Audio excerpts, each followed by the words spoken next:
ওয়ালিল্লাহিল আসমাউল হুসনা ফাদউহু বিহা। আল্লাহ রাব্বুল আলামিন বলেন, আমার অত্যন্ত সুন্দর সুন্দর নাম আছে। বান্দা যখন মুসিবতের মধ্যে পড়ে আমার নাম নিয়ে ডাকে, বান্দা যখন আমার সুন্দর সুন্দর নামের উসিলা ডাকে, আমি রব্বুল আলামিন তার ডাকে সাড়া না দিয়ে আমি রব্বুল আলামিন আর পারি না।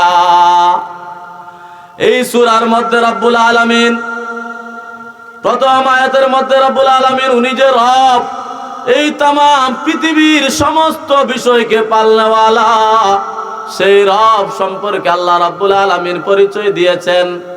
আল্লাহ রাব্বুল আলামিন তো আমাদের জন্য এমন রব, আমরা যখন এই দুনিয়ায় ছিলাম না, আলমে আরওয়াহের মধ্যে ছিলাম, আমাদের সৃষ্টি হয় নাই, দুনিয়া আমাদেরকে প্রেরণ করা হয় নাই, আমরা চারটা আলমকে অতিবাহিত করে আমরা কবরের দিকে যাই।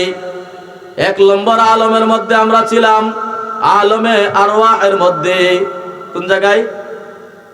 আলমে আরওয়াহ অর্থাৎ রূহের জগৎ, যেই জগতের মধ্যে রব্বুল আলামিন তামাম পৃথিবীর মানুষগুলোকে যারা অতীতে অতিবাহিত হয়েছে, বর্তমানে আমরা আছি, ভবিষ্যতে কিয়ামত পর্যন্ত আসবে, সব মানুষগুলোকে এক জায়গায় এই আলমে আরওয়াহের মধ্যে সমবেত করে আমাদের কাছ থেকে একটা অঙ্গীকার নিয়েছেন। সেই অঙ্গীকারটুকু কি?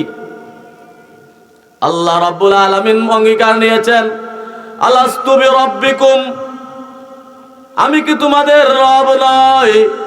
আল্লাহ রাব্বুল আলামিন বলেন, ক্বালু বালা। সমস্ত রূহ জগতে যারা পৃথিবীতে অতিবাহিত হয়েছে, যারা বর্তমানে আমরা আছি, যারা ভবিষ্যতে আসবে, সব রূহগুলো একসাথে আল্লাহ রাব্বুল আলামিনকে স্বীকারোক্তি আমরা দিয়ে এসেছি। ক্বালু বালা, রাব্বুল আলামিন আপনি আমাদের রব।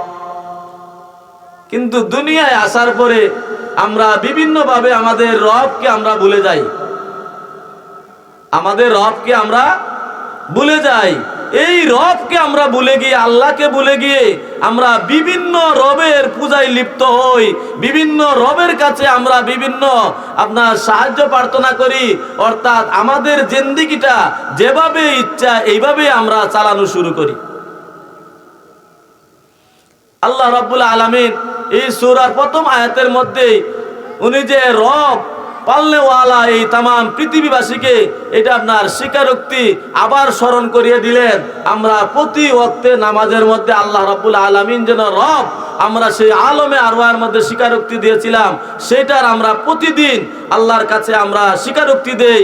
কিন্তু নামাজের বাইরে আসার পরে আমরা সেটা ভুলে যাই। 2 নম্বর আয়াতে কারিমার মধ্যে রাব্বুল আলামিন বলেন, আর রহমানির রহিম। রব্বুল আলামিনের 99টা গুণবাচক নামের মধ্যে 2টা অত্যন্ত সুন্দর নাম। একটা নাম হলো রহমান, আর একটা নাম হলো রহিম। অর্থাৎ যদি আল্লাহ রব্বুল আলামিন রহমান এবং রহিম না হইতেন, তাহলে এই দুনিয়ায় আমাদের বাঁচা অসম্ভব ছিল। আমরা যে গুনাহ করি, আমরা যে আল্লাহ রাব্বুল আলামিনের নাফরমানি করি, উনার যদি রহমান এবং রহিম 2টা গুণবাচক সিফাতির নাম না হইতো, তাহলে আমাদেরকে এই দুনিয়ায় চলাফেরা করা অনেক কষ্টকর হইতো। আল্লাহ রাব্বুল আলামিনের একটা গুণবাচক নাম আছে কাহার। কি আছে? এইটা আপনার কোন দিনের জন্য? লিমানিল মুলকুল ইয়াউম লিল্লাহিল ওয়াহিদিল কাহার। আল্লাহ রাব্বুল আলামিন বলেন, বিচার দিবস যখন কায়েম হবে, হাসরের মাঠ যখন কায়েম হবে, আল্লাহ রাব্বুল আলামিন বলেন, ও দুনিয়ার মানুষেরা, দুনিয়ার জিন্দেগিতে তোমাদের জন্য আমি রহমান ছিলাম, তোমাদের জন্য আমি রহিম ছিলাম, তোমাদের জন্য আমি সাত্তার ছিলাম, তোমাদের জন্য আমি গফফার ছিলাম, তোমাদের জন্য আমি রহিম ছিলাম, তোমাদের জন্য আমি আরো অসংখ্য আমার গুণবাচক নাম ছিল। কিন্তু আজকের এই কঠিন ভয়াবহ দিনে, কিয়ামতের এই মুহূর্তের মধ্যে আমি তোমাদের জন্য আর রহমান নয়, আমি তোমাদের জন্য আর রহিম নয়, আমি তোমাদের জন্য আর সাত্তার নয়, আমি তোমাদের জন্য আর গফফার নয়। আজকে আমার কঠিন যে মুহূর্ত, এই মুহূর্তে আমার নাম হলো কাহ্হার। লিমানিল মুলকুল ইয়াউম লিল্লাহিল ওয়াহিদিল কাহ্হার। এই দিনের জন্য আমরা প্রস্তুত আছি তো? আছিনি আমরা এই প্রস্তুত? থাকি বা না থাকি, কিন্তু দিন আমার কাছে আসবে না, আসবে না? কিয়ামত আসবে না রে? আসবে। আমরা যদিও প্রস্তুত না থাকি, কিয়ামত একদিন দেখবেন আপনার আমার সামনে হাজির। যাই হোক, আমি আয়াত তিলাওয়াত করলাম। আল্লাহ রাব্বুল আলামিনের দুইটা গুণবাচক নাম এখানে উল্লেখ করা হয়েছে। আমরা নামাজের মধ্যে প্রতিদিন প্রতি রাকাতে আমরা সেই নাম দুইটা উচ্চারণ করি। কি?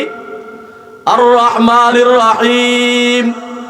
আল্লাহ রাব্বুল আলামিন এই দুনিয়ার তাম পৃথিবীবাসীর জন্য আস্তিক হোক নাস্তিক হোক, আল্লাহকে মানক বা নাই মানক, কেউ স্বীকার করুক বা না করুক, আল্লাহ রাব্বুল আলামিন বলেন এই তাম পৃথিবীবাসীর জন্য আমি হলাম রহমান আর রহিম।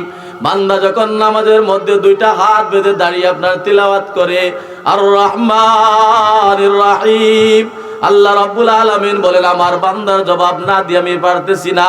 আল্লাহ রাব্বুল আলামিন সাথে সাথে বলে মাসনা আলাইয়া আবদি, ও আমার ফেরেশতারা তোমরা শুনে রাখো, আমার বান্দা আমার গুণকীর্তন করতেছে, আমার বান্দা আমার প্রশংসা করতেছে। আল্লাহু আকবার। মুআজ্জাজ হাজিরিনে কেরাম, 3 নম্বর আয়াতে কারিমার মধ্যে যখন আমরা তিলাওয়াত করি মালিক ইয়াউমিদ্দিন, আল্লাহ রাব্বুল আলামিন বিচার দিবসের মালিক। বিচার দিবসের মালিক কে? না আমাদের চেয়ারম্যান, না এমপি, না প্রেসিডেন্ট, কারো আপনার কিছু চলবে না সেখানে। লিমানিল মুলকুল ইয়াউম লিল্লাহিল ওয়াহিদিল কাহ্হার। বিচার দিবস যখন কায়েম হবে, তাম পৃথিবী ধ্বংস হয়ে যাবে। আল্লাহ রাব্বুল আলামিন কোরআনে কারীমের সূরা আর রহমানের মধ্যে বলেছেন কুল্লু মান আলাইহা ফান ওয়া ইয়াবকা ওয়াজহু রাব্বিকা যুল জালালি ওয়াল ইকরাম। তাম পৃথিবী ধ্বংস হয়ে যাবে, না থাকবে আপনার আমার বিল্ডিং অট্টালিকা 10 তলা 20 তলা টুইন টাওয়ার, কিছুই থাকবে না। আল্লাহ রাব্বুল আলামিন বলেন যে কুল্লু মান আলাইহা ফান ওয়া ইয়াবকা ওয়াজহু রাব্বিকা যুল জালালি ওয়াল ইকরাম। তাম পৃথিবী ধ্বংস হয়ে যাবে, একমাত্র বাকি থাকবে ওয়া ইয়াবকা ওয়াজহু রাব্বিকা যুল জালালি ওয়াল ইকরাম। যুল জালালি হলো মহা মহিয়ান গরিয়ান একমাত্র আল্লাহ। কে বাকি থাকবে? অর্থাৎ আল্লাহ আজালি আবাদি, উনি এখনো আছেন, তখনও ছিলেন, ভবিষ্যতেও থাকবেন, কিয়ামতেও আছেন, হাসরেও আছেন, নসরেও আছেন। এটা আমাদের আকীদা, আমাদেরকে বিশ্বাস করতে হবে। 3 নম্বর আয়াতে কারিমার মধ্যে রাব্বুল আলামিন বলেছেন মালিক ইয়াউমিদ্দিন, বিচার দিবসের মালিক। আল্লাহ রাব্বুল আলামিন বলেন আমার বান্দা আবারও আমার বড়ত্ব প্রকাশ করেছে। আল্লাহ রাব্বুল আলামিন বলেন ও ফেরেশতারা, আমার বান্দার জবাব আমি না দিয়ে পারতেছি না। আল্লাহ রাব্বুল আলামিন বলেন মাজ্জাদানি আবদি, আমার বান্দার আমার কিবরিয়ত বর্ণনা করেছে, আমার বান্দা আমার মর্যাদা বর্ণনা করেছে, আমার বান্দা আমি যে কিয়ামত দিবসের মালিক, আমার বান্দা সেটা আমার গুণকীর্তন করেছে।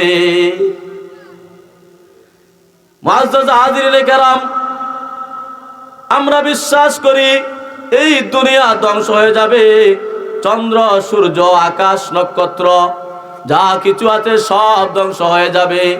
ধ্বংস হওয়ার পরে অনন্তকালের আমাদেরকে আবার তোলা হবে। যেই দিবসটাকে আপনার বলা হয় কিয়ামত দিবস। কিয়ামত দিবস সম্পর্কে আমরা সকলে বিশ্বাস করি। কি করি? বিশ্বাস করি না যে কিয়ামত হবে।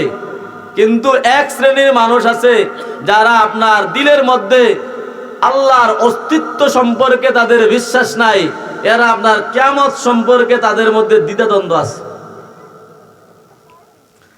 আল্লাহর হাবিব নবী মুহাম্মদুর রাসূলুল্লাহ সাল্লাল্লাহু আলাইহি সাল্লাম বলেন, কিয়ামত আসবে সেটার মধ্যে কোনো সন্দেহ নাই। কিয়ামত হলো আপনার দুইটা, একটা হলো কিয়ামতে কুবরা আর একটা হলো কিয়ামতে সুগরা। কিয়ামতে সুগরা হলো আপনার ওই কিয়ামতের নাম মান মাতা ফাকাদ কামা কিয়ামা। অমুক ব্যক্তি আজকে মারা গিয়েছে, আমার মৃত্যু হয়েছে, আমার জন্য আপনার একটা কিয়ামত শুরু হয়েছে। মান মাতা ফাকাদ কামা কিয়ামা, যে ব্যক্তি মরে গেল তার কিয়ামত শুরু হয়ে গেল। হাদিস শরীফের মধ্যে আল্লাহর পয়গম্বর বলেন, তার কবরটাকে যদি সে ভালো আমল করে যায়, জান্নাতের সাথে আপনার একটা সংযোগ করে দেওয়া হয়, সে আরামে আয়েসে সেই কবরের মধ্যে বসবাস করতে থাকে। যদি তার মৃত্যুটা আপনার খারাপ হয়, আমলটা যদি আপনার খারাপ হয়, তাহলে তার কবরটাকে জাহান্নামের সাথে সংযোগ করে দেওয়া হয়। সেই